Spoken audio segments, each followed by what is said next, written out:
In the darkness of a deep jungle, far from civilization, an expedition of scientists stumbles upon a whispered legend. They trek through tangled vines and ancient ruins under a humid haze. Deep inside an overgrown temple, a tiny fossil lies hidden, a single eyelash, delicate and encased in amber. The researchers can hardly believe their luck. This could be the genetic material of Mew, a mythical Pokémon thought to be extinct.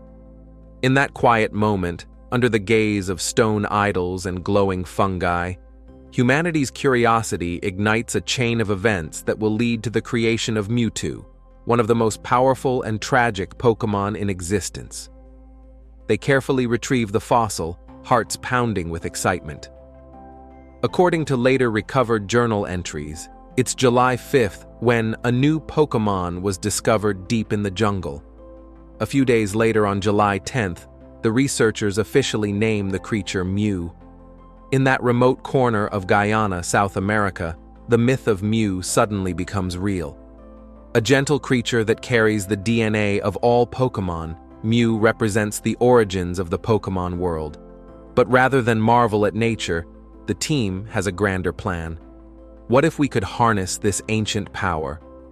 By extracting the DNA from the fossilized eyelash, the scientists see an opportunity to clone Mew, to create a new Pokémon in the lab. The leader of this project is a man named Dr. Fuji, a researcher with a personal obsession that drives his work.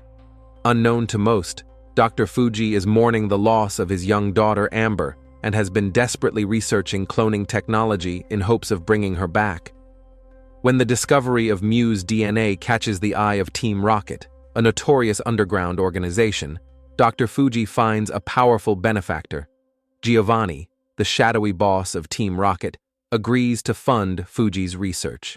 In return, Giovanni demands the creation of a living weapon, an enhanced clone of Mew, stronger than any Pokémon alive.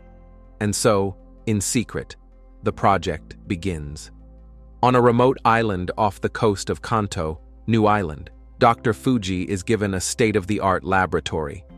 The walls hum with electricity, glass tubes line the chamber, and computer screens flicker with genetic code. Outside, waves crash against rocky cliffs, as if nature itself is warning of the unnatural creation about to take place.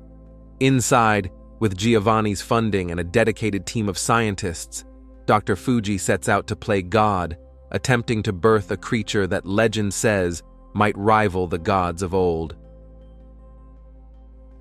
In the sterile glow of the New Island lab, rows of incubation tanks stand ready.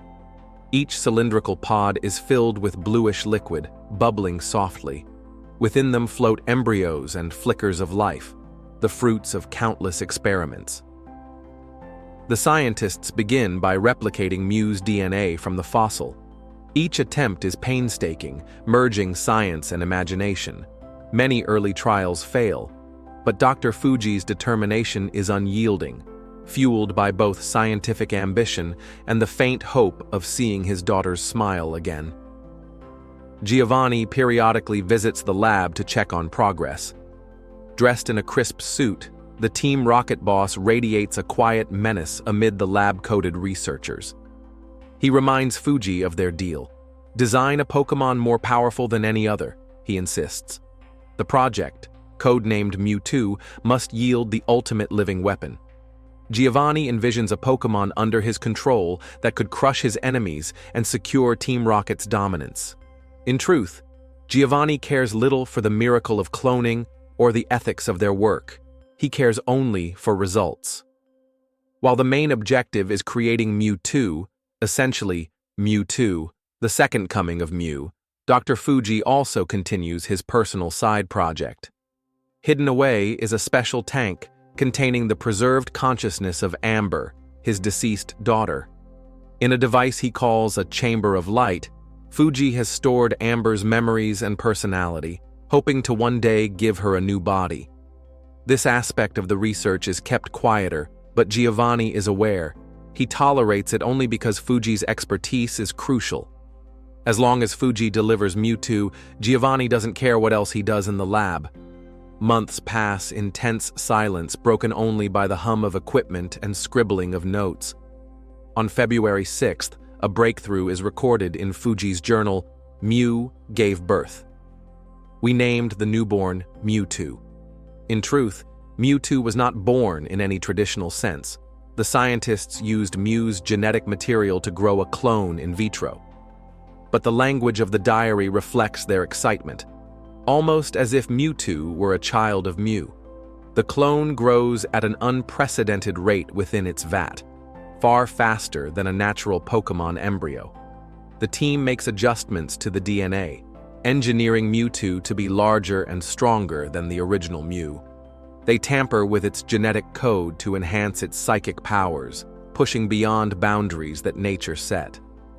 Inside one dimly lit tank, a small figure begins to take shape. At first, it resembles a tiny, hairless kitten curled in fluid. But day by day it grows, limbs elongating, tail extending, cranial structure changing to support a powerful brain.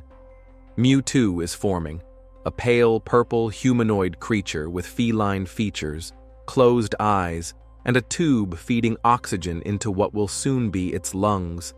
It twitches occasionally in its artificial womb, perhaps dreaming in whatever nascent way a cloned Pokémon can dream. Wires and sensors monitor every heartbeat and brainwave. To the scientists, these readings are thrilling signs of success. Life is being created by their hands. Within the isolation of the nutrient tank, Mewtwo's mind flickers to consciousness.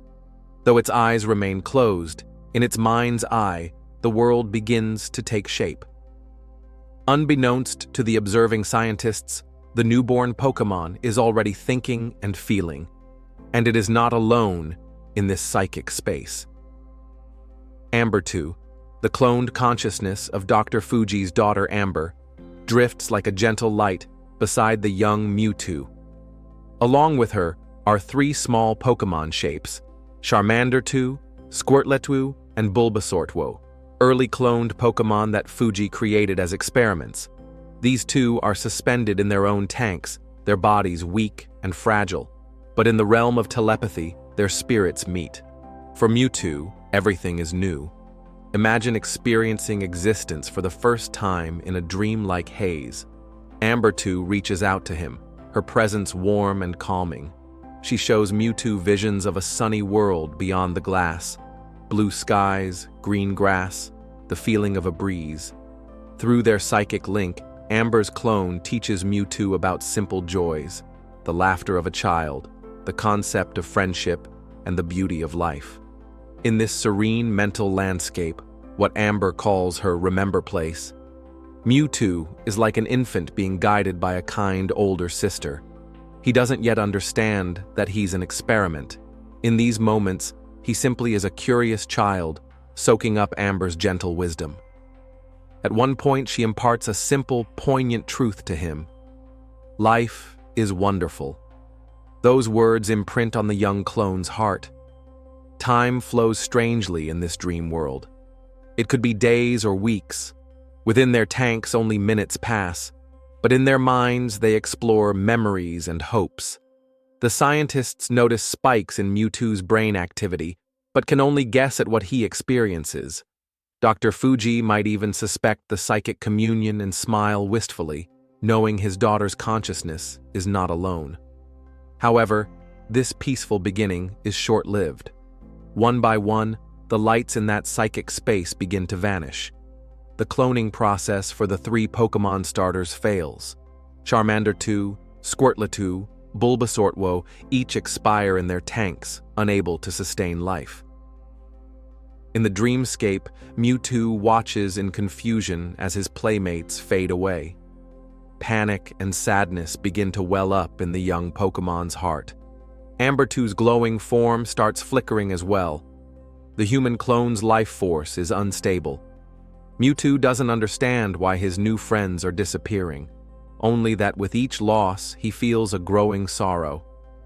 Amber's clone, sensing her end, stays calm and smiles at him one last time.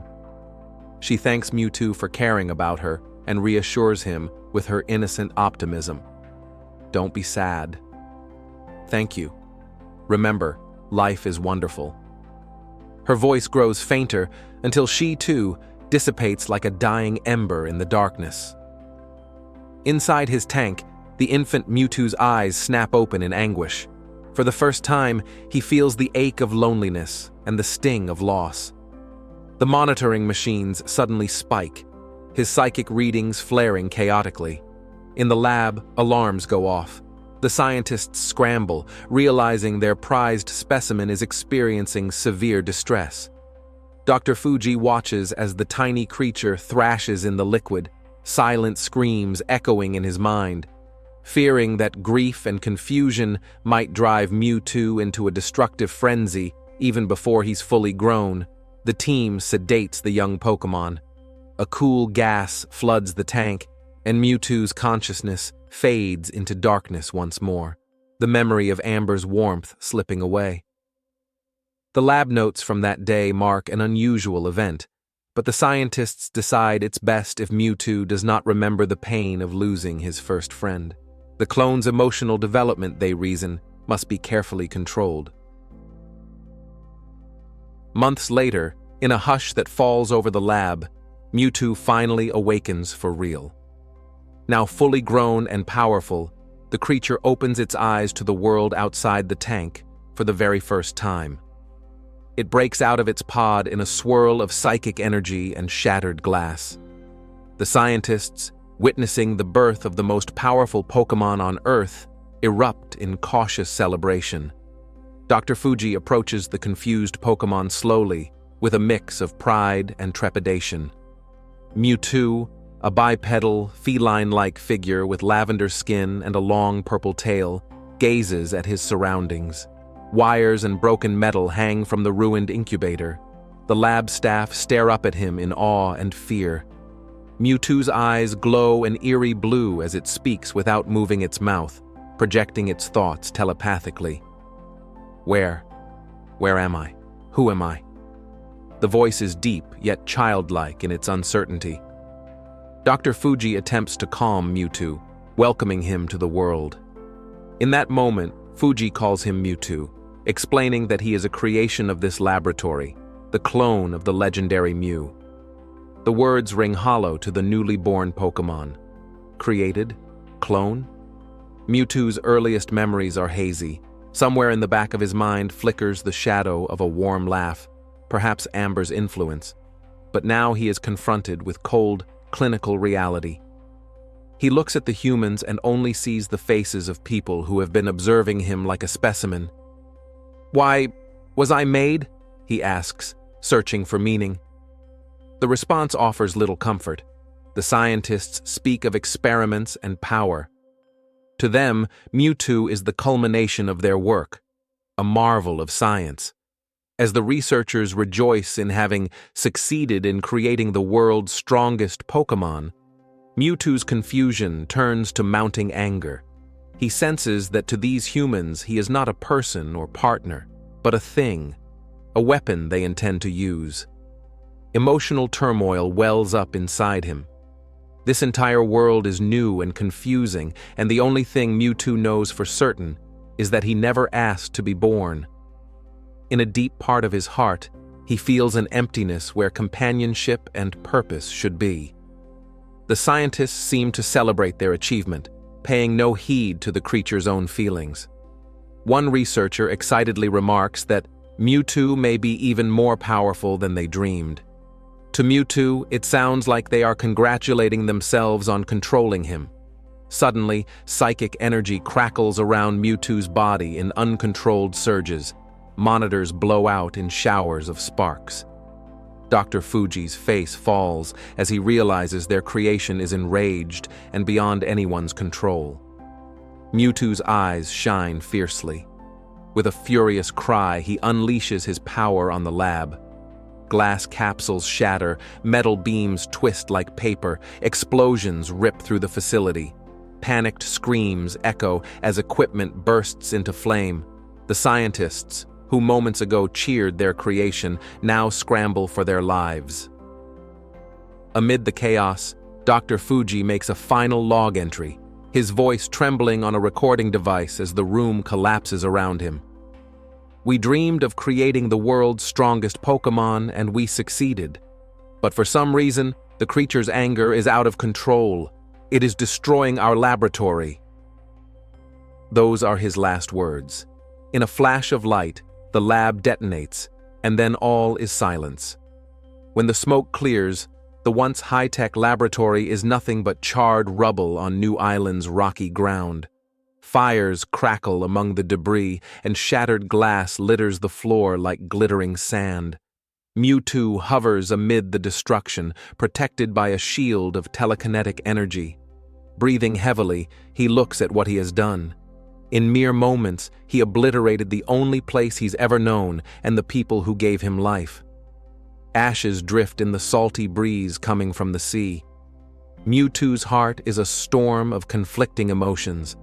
Anger at the humans who treated him as a tool, grim satisfaction at being free of their control, and an aching hollowness with no one left around him. The emptiness of the island mirrors the emptiness he feels inside. Who am I, truly? He hears no answer in the wind. Standing amid the ruins, Mewtwo makes a bitter declaration to himself. I will find my own purpose, and purge this planet of all who oppose me. The world will heed my warning. The reign of Mewtwo will soon begin. These thoughts are dark and angry, forged from the betrayal he experienced. The clone of Mew, once an innocent mind nurtured by Amber's kindness, now only recalls the pain and scorn of how he was used. In this moment, Mewtwo believes that might makes right, and since he is the strongest Pokémon, he will carve out his place in the world by force. The sky above New Island rumbles, as if in sympathy with the creature's turmoil. Before Mewtwo can act on his wrathful intentions, a sleek black helicopter cuts through the smoky sky over New Island. Giovanni has arrived, alerted by the catastrophe at the lab. The helicopter lands on the edge of the ruined compound, its blades whipping up dust and embers. Giovanni steps out calmly, accompanied by his ever-present Persian cat Pokémon.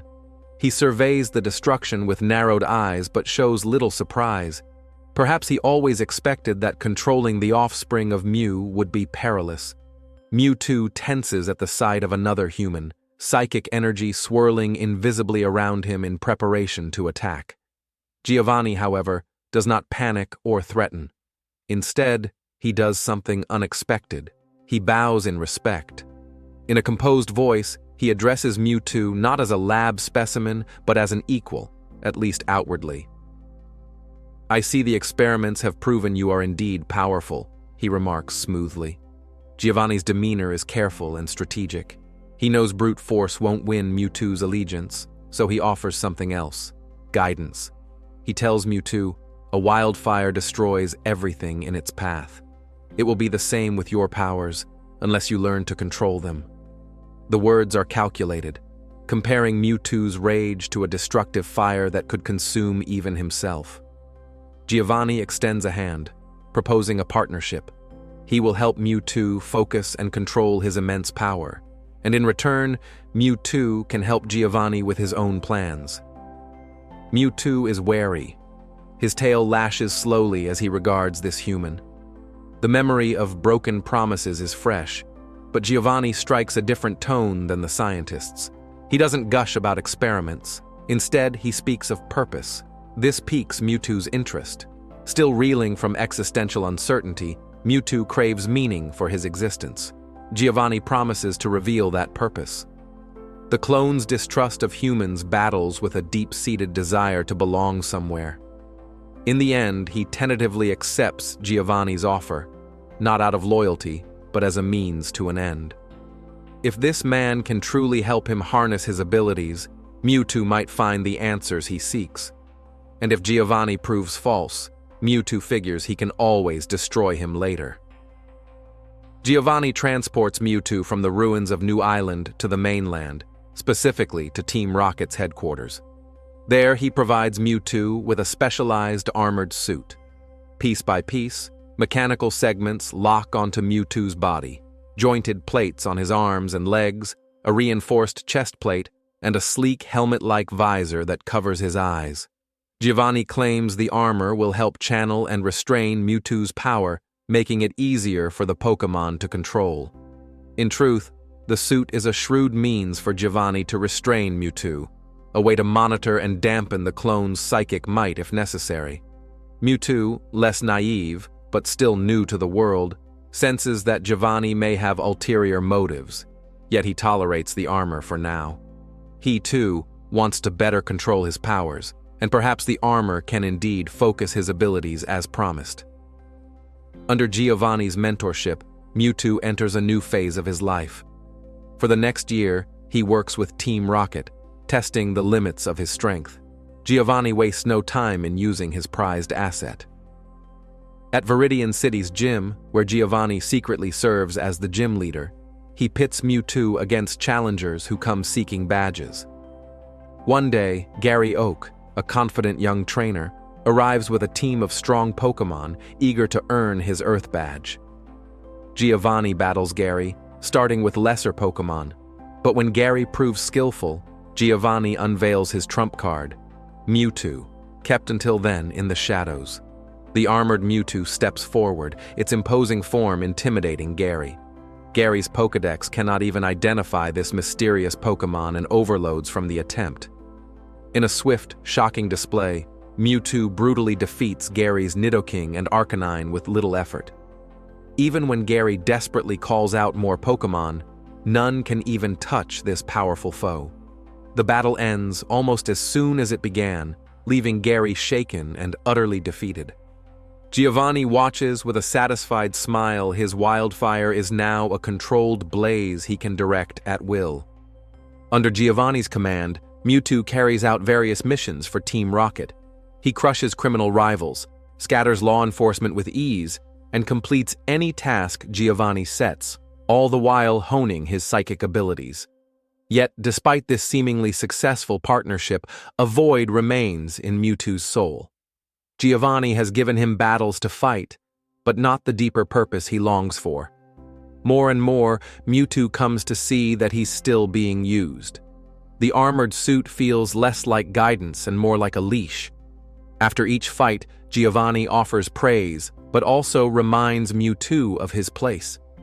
In one chilling exchange during a training session, Mewtwo demands to know when he'll truly be free. Giovanni coldly reveals his true view. You were created by humans to obey humans. You could never be our equal. That sentence stabs into Mewtwo's heart. The partnership was a lie. Giovanni never saw him as an equal at all, only as a living weapon to be wielded. Something snaps inside Mewtwo. All the suppressed resentment, the trauma of the lab, and the sting of betrayal surge up. He remembers the humans in the lab treating him as mere data, and now Giovanni treating him as a slave. In a moment of fury, Mewtwo decides he has had enough. At Team Rocket's headquarters, some sources say this happens around the time of an incident known to Ash and friends as "It's Mr. Mime Time." Mewtwo rebels. He sheds the restraining armor by force of will, shattering it off his body in a burst of telekinetic power. The headquarters walls tremble as he unleashes his full might. Giovanni's elite guards and Pokémon try to intervene, but they are swept aside like leaves in a hurricane. Giovanni himself barely escapes as his base is nearly destroyed in Mewtwo's wrath. Free of Giovanni's control, Mewtwo leaves the wreckage behind. In the skies above, he flies fast and far, heading back to the one place he remembers from his short life, New Island, the place of his birth and the site of his first betrayal. On that isolated island, Mewtwo broods and plots. He now firmly believes that humans are treacherous and cannot be trusted. They wanted to control him from the very start. If he truly is the strongest Pokémon, Mewtwo wonders, perhaps his purpose is to rise above all humans and Pokémon, to prove his superiority and never be subjugated again. Yet, there's still an ache, a part of him that recalls Amber's kindness and the innocence of those early days. Buried deep, that memory hasn't fully died. It makes Mewtwo's anger all the more bitter, for compassion and cruelty war inside him. Alone in the decaying ruins of the old lab on New Island, Mewtwo decides on a bold plan. If the world sees him as a monster or a tool, he will show the world its error. He will gather the strongest trainers' Pokémon, clone them as he was cloned, and prove that his clones are superior. In doing so, he aims to take revenge on humanity and also perhaps find a kinship with other creatures born through the pain of artificial creation. The storm in his heart begins to manifest in reality, as dark clouds gather above New Island, summoned by Mewtwo's psychic fury. Mewtwo's plan moves forward under the cover of mystery. Using technology left from the lab and his own powers, he prepares New Island as a staging ground for his ultimate challenge. First, he needs to draw in the world's strongest Pokémon trainers. After all, to prove clone superiority, he must have champions to conquer. Mewtwo sends out a wave of telepathic messages, compelling Pokémon to carry out his will.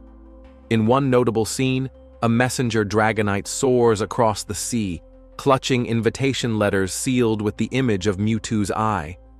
These letters, delivered to select trainers, contain a tempting summons, an invitation to battle the greatest Pokémon master on Earth at New Island.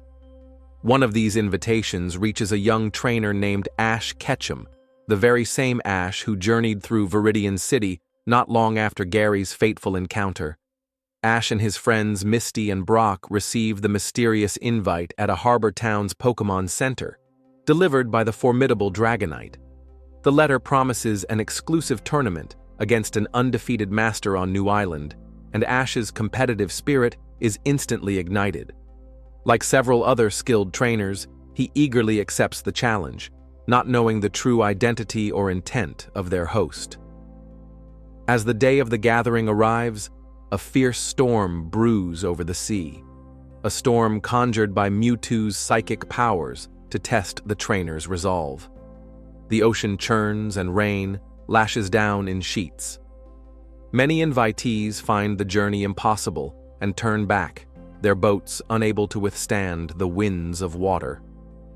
At the harbor, a wise woman named Miranda, the ferry port manager, speaks of an old prophecy. Only the greatest trainers will brave this storm, reminiscent of a legendary flood long ago stopped by Pokémon tears. Ash and a few others insist on forging ahead, determined to not miss this once-in-a-lifetime challenge. With the ferries cancelled, Ash and his friends find an unconventional means to cross the stormy sea. The ever-persistent Team Rocket trio, Jesse, James, and Meowth, disguise themselves as jovial Viking boatmen, an absurd ruse, but in the chaotic storm the young trainers don't notice immediately. Desperate to reach New Island, Ash and company climb aboard the Vikings' longboat. The journey is perilous. Towering waves and whirlpools tossed by Mewtwo's tempest nearly capsize them. Eventually, the flimsy boat is shattered by the storm, and Ash's group barely makes it to New Island's dock by riding on their Pokémon, with the unexpected help of their water-type Pokémon like Squirtle and Misty's Starmie. Team Rocket, drenched and thwarted as usual, quietly tail them to the island as well, driven by their own agenda to steal rare Pokémon that might be gathered there. Under the eerie purple clouds, New Island looms ahead. Atop the island sits a grand stone fortress that survived Mewtwo's earlier destruction, perhaps originally an old mansion that was converted into the laboratory's centerpiece, now commandeered by Mewtwo as his castle. Its architecture is imposing with high archways and a central great hall lit by torches. Ash, Misty, and Brock, along with a handful of other trainers who persevered through the storm, arrive in the main hall, dripping wet but resolute. They are greeted by an unexpected host. Nurse Joy, or someone who looks like her, invites them inside. Nurse Joy is a familiar face, the kind caregiver from Pokémon centers. But her eyes here are empty and strange. In truth, Nurse Joy had been missing from the local Pokémon Center for some weeks. It turns out Mewtwo, using his psychic powers, had enslaved her mind to serve as an intermediary for his gathering. She now speaks in a monotone, welcoming the guests and explaining that the master will see them soon. As the trainers settle in the hall, the storm outside reaches a crescendo. Lightning flashes, and the wind howls beyond the thick stone walls. The few gathered trainers include Nisha from Cerulean City with her Blastoise, Corey from Pewter City with his Venusaur, and Fergus with his Gyarados, among others, each a skilled trainer with powerful Pokémon. They exchange anxious whispers about who this mysterious master might be, and why he's invited only the best of the best. The atmosphere is tense. Even the Pokémon sense something is off, pacing nervously or growling at the shadows. High above, from a balcony overlooking the hall, Mewtwo watches his unsuspecting guests. This is the first time he's seen such a gathering of humans since his escape.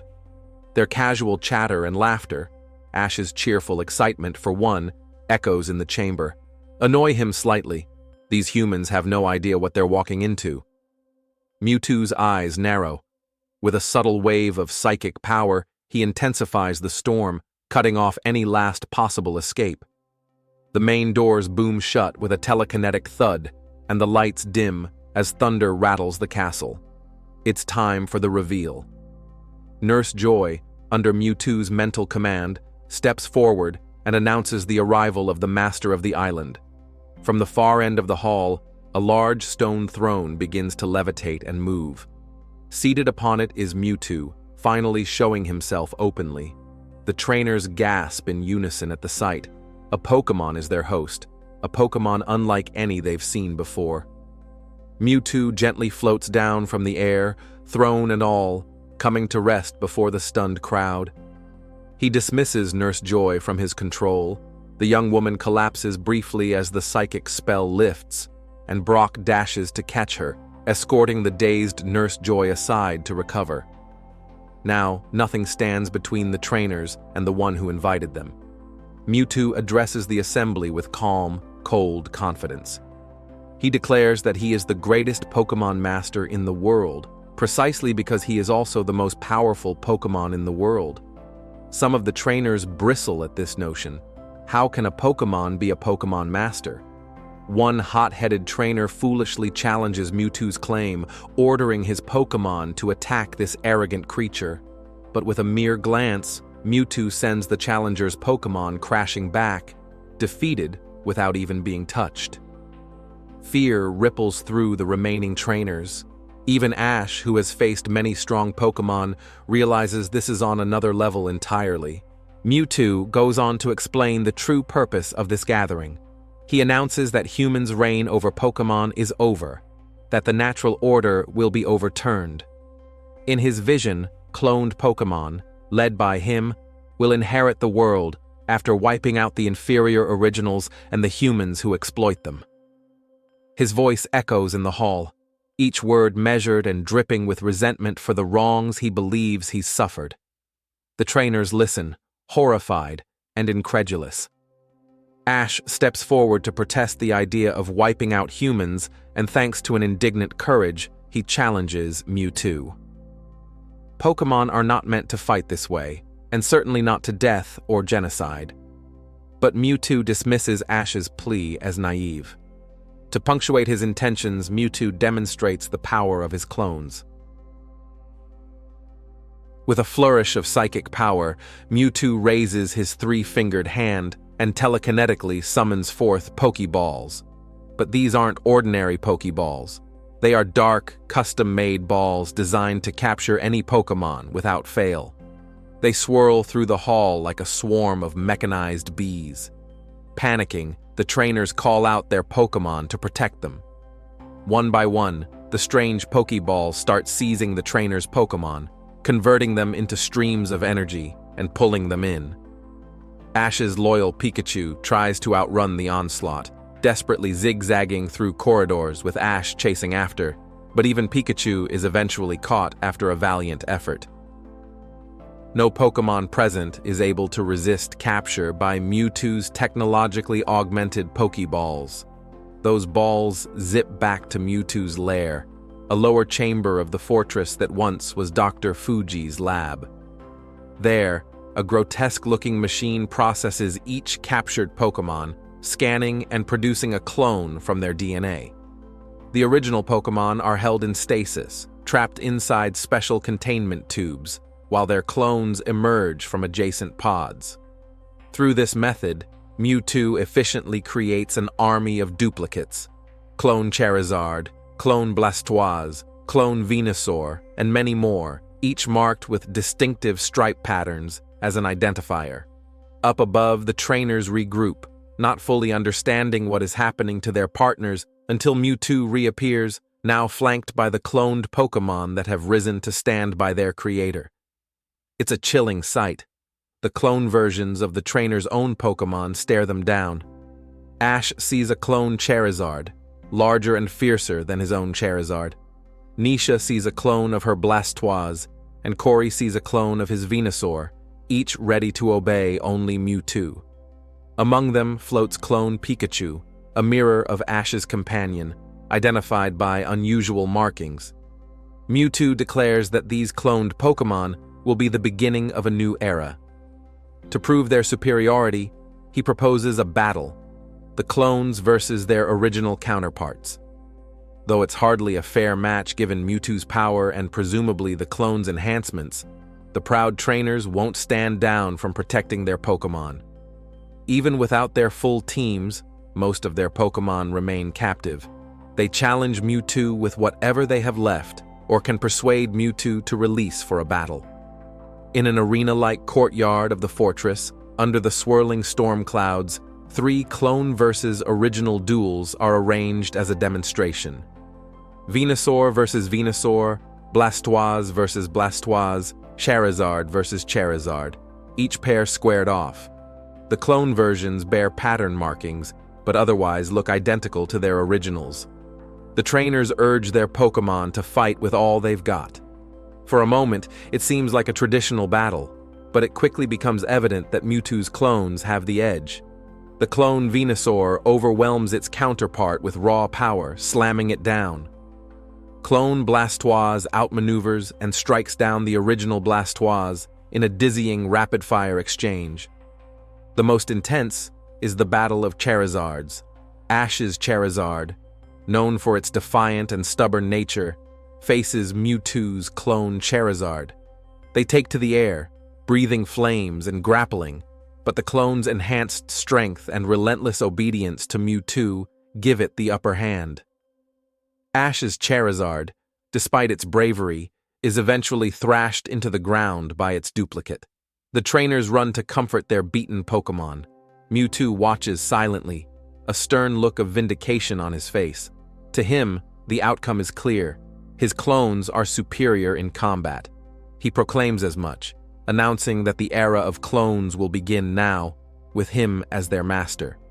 True to his word of vengeance, Mewtwo indicates that after proving their might, he intends to wipe out all the humans and original Pokémon so that only the clones shall remain on Earth. At this revelation, a collective gasp and then an angry outcry come from the trainers. Even Mewtwo's own cloned Pokémon seem uneasy.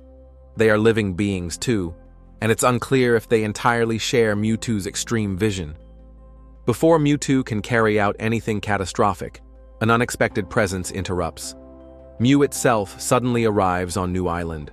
Drawn by the massive surge of psychic energy and the distress of the Pokémon, the mythical ancestor Pokémon appears as a pink, playful-looking feline creature floating down from the storm clouds inside a bubble. Mew coos curiously, its big blue eyes taking in the scene of battle and clones. Mewtwo's eyes widen behind his helmet visor. Here is the original Pokémon whose DNA gave him life. "So, you've come, Mew," Mewtwo says softly, with an edge in his voice. To him, Mew is a reminder of everything he's not. A naturally born being, revered by legends, perhaps holding the answers to Mewtwo's existence. Yet, Mew appears innocent, even carefree, bouncing on a bubble as if testing Mewtwo's seriousness. The arrival of Mew changes the atmosphere. The storm briefly calms as if nature holds its breath. Ash and the other trainers look on in wonder. They are witnessing a standoff between legend and creation, the original and its clone. Mewtwo wastes no time challenging Mew, declaring that he is the stronger one and will prove it. Mew, for its part, seems almost childlike and doesn't respond in words, but its intent becomes clear as it deftly dodges Mewtwo's opening attack and counters with a psychic blast of its own. The duel between Mewtwo and Mew ignites, and it's unlike any Pokémon battle the spectators have seen. The two psychic powerhouses zip through the air, colliding with bursts of energy. Lightning flashes around them. Each strike they trade shakes the very air, sending shockwaves across the island. Inspired by their creator's battle, or perhaps by some instinctual rivalry, the clone Pokémon and the original Pokémon all begin fighting en masse. It's a chaotic melee. Dozens of Pokémon pair off with their clones in one-on-one struggles scattered across the courtyard. Pikachu faces off against the clone Pikachu. Both are exhausted from earlier events, but clone Pikachu starts slapping Pikachu relentlessly. In a heart-wrenching display, Ash's Pikachu refuses to even fight back against its clone. It simply takes the hits, determined not to harm its brother, which only confuses and frustrates the clone Pikachu further. Similar scuffles play out all around, without commands, without purpose beyond proving who's better. The Pokémon grapple and collide in brutal, exhausting fashion. Importantly, Mewtwo has nullified any special abilities using his psychic influence. No electricity, no fire or water moves.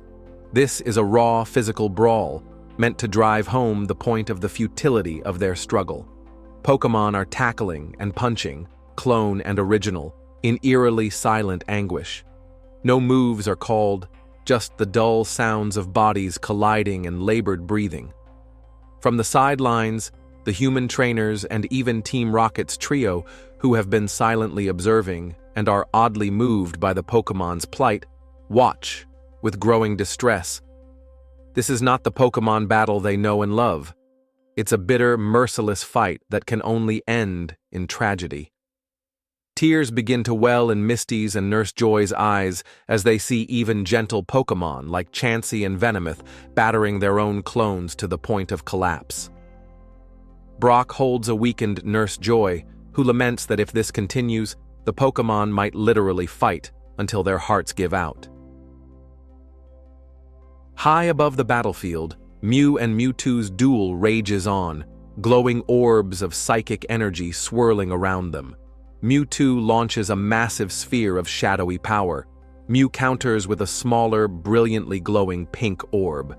The two attacks clash in midair, sending out a blinding flash. Neither legendary yields an inch. On the ground, Pokémon on both sides are reaching their limits, collapsing from exhaustion and injuries. The clones and originals pant heavily, many too hurt to continue standing. Yet tragically, they still weakly grapple, determined, or compelled by Mewtwo's challenge, to continue the fight. Ash Ketchum, witnessing his Pikachu enduring blow after blow from its clone without retaliating, feels something break inside him. This pointless violence, it's everything antithetical to his understanding of the bond between Pokémon and humans. Ash has always believed battles should be honorable and that Pokémon are friends, not tools of hatred. He watches as Pikachu is slapped over and over by clone Pikachu, the little electric mouse sobbing with each strike but refusing to harm its counterpart. Nearby, other Pokémon pairs lie strewn about, barely moving. The scene is somber and heart-wrenching, with many of the normally brave Pokémon now whimpering in pain. The air itself feels heavy with sorrow. Finally, Ash can take no more. Determination flares in his eyes. Though just a human amidst these powerful creatures, Ash runs forward into the center of the battlefield, shouting for the fighting to stop. Neither Mew nor Mewtwo heeds the human's voice, locked as they are in their cosmic clash. But Ash is resolute. As Mewtwo and Mew each charge up another blast of energy, swirling spheres growing between their paws, Ash does the unthinkable. He throws himself directly into the crossfire, leaping between the two Pokémon just as they release their attacks. Time seems to slow in that heartbeat. Several people scream out as they realize what Ash is doing. Pikachu's eyes widen in horror. The psychic explosions from Mewtwo and Mew collide with Ash at the epicenter. In an instant, a massive burst of light engulfs the courtyard. Ash's silhouette is seen against the radiance before he is hit by the combined force. Then, shockingly, his body is flung back and falls to the ground, completely petrified, turned into lifeless stone. The two powerful psychic attacks, meeting with Ash's body in the middle, had a devastating effect, draining the life from him and leaving a statue-like figure of the brave boy lying motionless on the cold floor. A sudden hush falls. Mewtwo and Mew cease their fighting, stunned by what just happened. The swirling energy dissipates, and the storm clouds above begin to part slowly, as if even the weather is holding its breath. All eyes turn to Ash's stone form. Pikachu rushes to Ash's side and paws at his stony chest and face, trying to rouse his friend. Ash's eyes are closed and gray. He's unresponsive. Pikachu lets out a small whine and then a frantic, "Pikachu!" A thunderbolt aimed to jolt Ash back, but of course, in his grief, Pikachu forgets that its electric move still isn't working. Or perhaps it is, and just has no effect on stone. Pikachu shocks the statue over and over, desperately trying to wake its beloved trainer. Sparks fly, but Ash remains still and gray. The realization sinks in for everyone. Ash has sacrificed himself to stop the fighting, and he has paid the ultimate price. What follows is one of the most emotionally charged moments in Pokémon history. One by one, the Pokémon, both clone and original, gather around Ash's petrified body. Pikachu, tears flowing from its eyes, rests its tiny hands on Ash's stiff arm and unleashes a heartbreaking cry. The sight of the brave young trainer, who only wanted peace, lying seemingly dead, breaks the floodgates of emotion. The other Pokémon, feeling the weight of Ash's selfless act and the futility of their conflict, begin to cry as well. Silent tears stream down the faces of the battered Pikachu clone, the Charizards, the Blastoises, the Venusaur, and all the others. Even the typically stoic clones share in the grief, proving that they too have hearts capable of sorrow. Mew, floating nearby, lowers its head and closes its eyes, its own meek cries joining the chorus. And above them all, Mewtwo drifts closer, watching in silent astonishment. This is the very thing he had dismissed as weakness, compassion, empathy, the bond between humans and Pokémon. He had believed humans to be selfish and Pokémon slaves to those humans. But here is a Pokémon who loved its humans so much it's crying inconsolably, and countless other Pokémon, including his own clones, crying not just for a human, but for the loss of peace and friendship that human represented. The tears fall like rain. And then, the miraculous happens. The tears of the Pokémon, filled with love and sadness, begin to glow and gather, drawn by a mysterious force. These radiant droplets coalesce into streams of light that flow toward Ash's statue.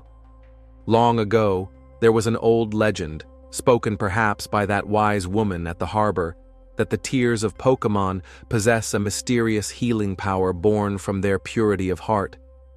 That legend now comes to life. The glimmering tears seep into the stone that encases Ash. Tiny cracks of light appear in the stone as the rigid gray begins to soften. Within moments, the solid petrification dissipates and color returns to Ash's skin and clothing. With a gasp of breath, Ash revives, restored by the collective love and grief of the Pokémon. Ash opens his eyes to find Pikachu nuzzling him and all the Pokémon around cheering weakly. Misty and Brock rush to their friend, tears of joy in their eyes now. Relief and happiness swell in the crowd. Ash, initially confused, soon realizes what happened and gently pats Pikachu, thanking all the Pokémon for their tears that saved him. He looks up at Mewtwo and Mew, who hover above, both quietly observing. Mew twirls in delight at Ash's revival. Mewtwo, on the other hand, seems completely taken aback. His fierce expression is gone, replaced by awe and introspection. In that cathartic moment, Mewtwo finally understands the truth that has eluded him, that the circumstances of one's birth, whether clone or natural, do not define one's worth or destiny. He sees clearly that heart and spirit are what truly matter. These humans and Pokémon, originally strangers, have risked everything for each other out of love and friendship. Something within Mewtwo's hardened exterior cracks, much like the stone that encased Ash. A gentleness and wisdom he had suppressed now flood forward. Mewtwo slowly descends to the ground, meeting Ash at eye level. Gone is the malice and arrogance that once laced his voice. In a quiet, humbled tone, he addresses the gathered survivors. "I see now that the circumstances of one's birth are irrelevant," Mewtwo says, each word measured and sincere. "It is what you do with the gift of life that determines who you are." These words, profound and true, hang in the air. Everyone listens in respectful silence. Even the wind has calmed, and sunlight begins to peek through the clouds above, casting gentle beams into the once battlefield. Mewtwo turns to Ash and thanks him. The young trainer's courageous act and the compassion of his Pokémon have taught Mewtwo a lesson no amount of scientific data or battling could have. Ash, still a bit dazed, simply smiles in return, happy that the fighting has stopped. Pikachu and its clone wipe their tears and manage small grins too, as do the rest of the Pokémon now slowly recovering from their ordeal. Looking around at the damage and the weary faces, clone and original, human and Pokémon, Mewtwo realizes that he must take responsibility for what he has done and also protect those who followed him. With a gentle wave of his hand, he uses his psychic power to lift the cluster of clone Pokémon, including the clone Charizard, Blastoise, Venusaur, Pikachu, and others, into the air around him. They float peacefully, cradled by telekinesis. Mewtwo knows that the world may never accept these clones if they remain here, and that they too need a chance to live in peace, free from the hatred he nearly led them into. He addresses the group one last time. In essence, he says that he and the clones will leave to find a place where they can exist in peace, far from those who might seek to exploit or harm them. There is a tinge of remorse in his voice, but also hope. He has a new purpose now, not to conquer, but to ensure the safety and freedom of his fellow creatures. In a final act of consideration, Mewtwo also acknowledges that the events that transpired were traumatic and could cause chaos if remembered by the world. To spare both humans and Pokémon any further pain or prejudices arising from this night, he decides to erase the memories of these events from the trainers and their Pokémon. Ash opens his mouth to protest. He doesn't want to forget this incredible experience or the lessons learned, but before any words come, Mewtwo's eyes glow softly, and a warm psychic aura envelops the area. All the humans, including Team Rocket, who have been quietly watching from the sidelines, and Pokémon on New Island feel their consciousness briefly dim. It's a gentle, drowsy sensation, like falling into a deep sleep for just an instant. When the glow fades, Mewtwo, Mew, and the clones have disappeared into the sky. The storm is completely gone, the ocean is calm, and the clouds are parting to reveal a blue morning sky. Ash and the others find themselves standing back at the docks of the harbor town as if teleported by Mewtwo's power. They blink in confusion. The last thing they remember was heading out to New Island in the storm. It feels almost like a dream they can't fully recall. The foggy memory of a terrible storm and something profound learned lingers in their hearts, but they can't quite pin down the details. Nurse Joy is back at the Pokémon Center with no recollection of how she went missing, but she's safe and sound. The gathered trainers talk among themselves, oddly at peace, as if some great burden was lifted without them realizing. Ash looks up at the sky, and for a brief moment, catches a glimpse of a pink shape darting among the clouds, Mew playing in the sunlight before vanishing. He wonders for a second if he really saw it, or if his sleepy mind is imagining things. Far away, high above the clouds and beyond the horizon, Mewtwo flies with his cloned Pokémon to find their new home. The events of New Island mark a turning point in his life. Not long after, Mewtwo and the clones settle in a remote wilderness, a lush, hidden valley where nature thrives. It's in the region of Johto, atop high cliffs and deep forests, that they find a sanctuary. There, in what would become known to a few as Purity Canyon, Mewtwo hopes his family of clones can live without fear. He keeps them safe, even wiping the memories of any stray humans, including Giovanni, who come close to discovering them, ensuring that the mistakes of the past won't be repeated. This is gently touched upon in later accounts of his story. In this peaceful refuge, Mewtwo spends time in quiet reflection. Often, he perches on a rock overlooking a tranquil lake as dawn breaks, thinking about the journey he has been through. From a tiny consciousness in a test tube who first learned that life is wonderful, to a tormented soul lashing out at the world, to now a guardian of life. It has been an extraordinary transformation. He recalls Amber's words and smiles softly, feeling he finally understands their meaning. Life is wonderful because it carries the potential for change, growth, and love, no matter how it begins. Though Mewtwo remains a secret to most of the world, those who were touched by his story, even if they cannot fully remember, carry forward a piece of his legacy. Ash and his friends continue their adventures, exemplifying the values of friendship and compassion that triumphed on New Island. Giovanni, with his memory of Mewtwo erased or muddled, never fully replicates the experiment, and his lust for a super Pokémon weapon remains unfulfilled. On quiet nights in the Johto wilderness, Mewtwo gazes up at the stars with the clone Pokémon slumbering nearby. Perhaps he still wonders about his place in the grand scheme of things, but now that question doesn't torment him, it inspires him. He has dedicated his second chance at life to protecting his kin and understanding more about the world without hate clouding his vision. In some encounters recounted later, he even shows kindness to strangers and old enemies, a sign that the bitter, angry Mewtwo from the lab has truly been reborn as a wiser being.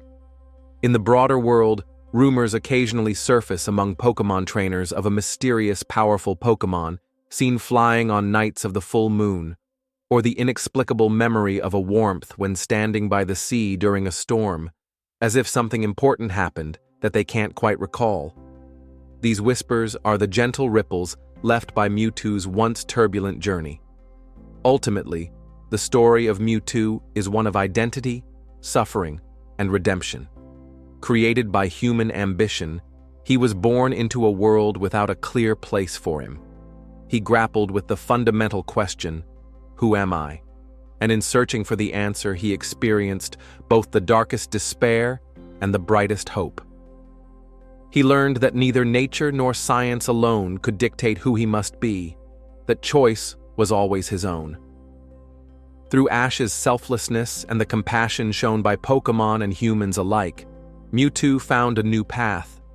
No longer a pawn of Giovanni, no longer a vengeful conqueror, he became something far greater, a being with a heart. As our tale comes to a gentle close, imagine the scene one last time.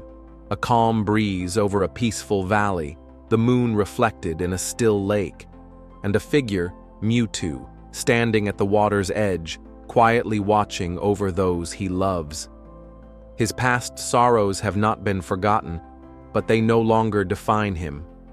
In the silence, there is peace.